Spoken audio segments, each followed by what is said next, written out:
With the first anniversary of the January 6th Capitol attack firmly behind us, some journalists are asking this: is America headed for a second civil war?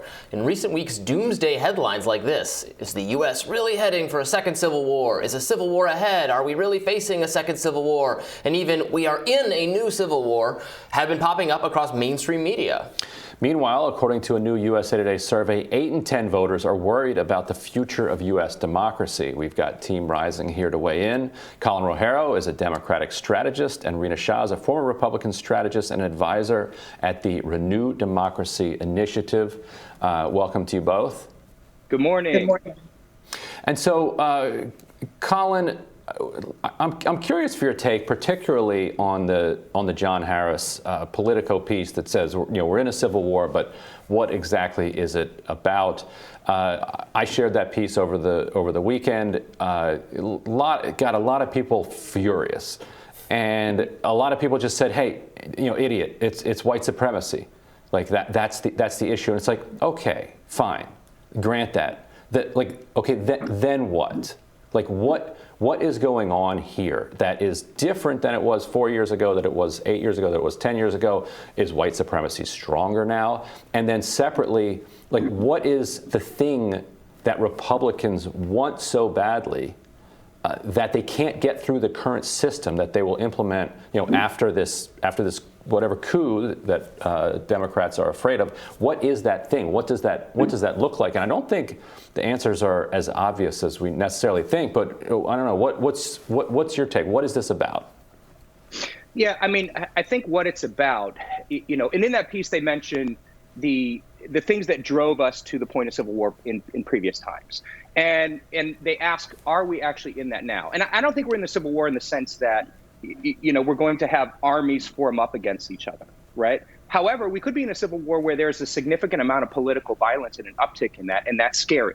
But I would argue that, it is driven by one thing. And look, I've been doing this a number of years, and you've been a journalist for a number of years. And here's what I can tell you I have seen in the years that I've been working in media and political campaigns. The news media, the media is actually what's driving this right now. And they actually have a lot of responsibility to bear here. And I'll give you the example, okay?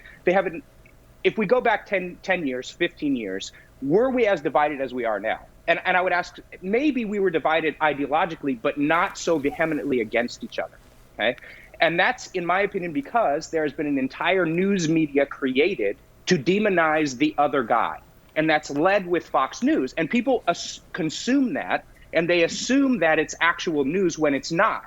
What it actually is entertainment.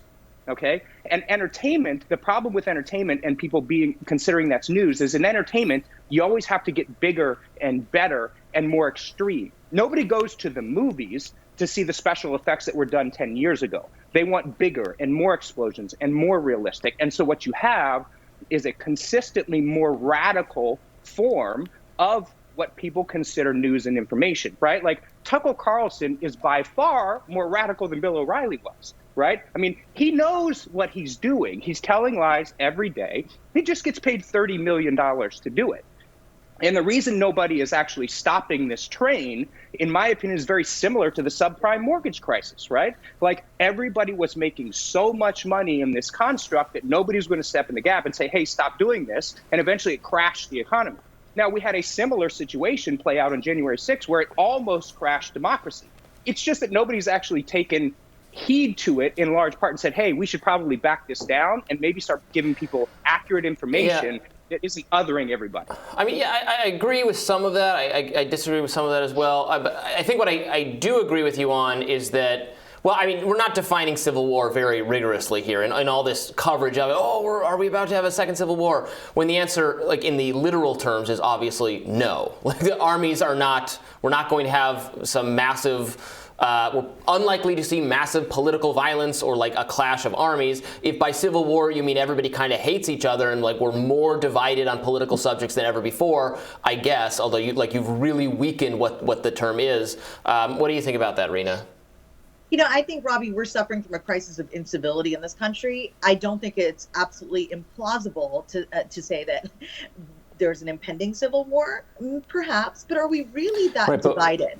What would that look like? I mean, let's say one state breaks off or a bunch of states break off, the NSA would just flick a switch and their internet's gone. And then now there's no Netflix and they surrender. Like, this is not a conflict that materially could last. Probably. I mean, if they really minutes. wanted to make a go of it, I mean, the people with sticks and rocks in Afghanistan can beat us. Yeah, I mean, they're not addicted to Netflix. Don't we find out that they're all like watching pornography or something, and they're in the terrorists in their caves or whatever? Yeah, like but they're not streaming the number of hours that we are. Look, I think the fact that we're actually discussing this as plausible should give us all pause on this call as people who are communicators involved in media and politics. The fact that this is an actual discussion we should be taking heed of. And Rena's right. We need to move back to some civility, and we need to just start being honest about what's happening. Right? The fact that Republicans won't show up and say, yeah, January 6th was bad and we should commemorate it and make sure it doesn't happen again, and we're against an investigation of how it happened, is crazy. It has to stop. Do you think it's really the media driving this? We all kind of point to the mainstream media or Fox News or whatever and try to lay blame there. Do you think that's fair? I think there are many actors. I don't think it's just one actor, but I do think the media definitely, the way that it's been bifurcated, as Colin talked about earlier, is important to take note of, because it's become a for-profit mechanism by which, most Americans are thinking they're getting news, but they're actually getting opinion.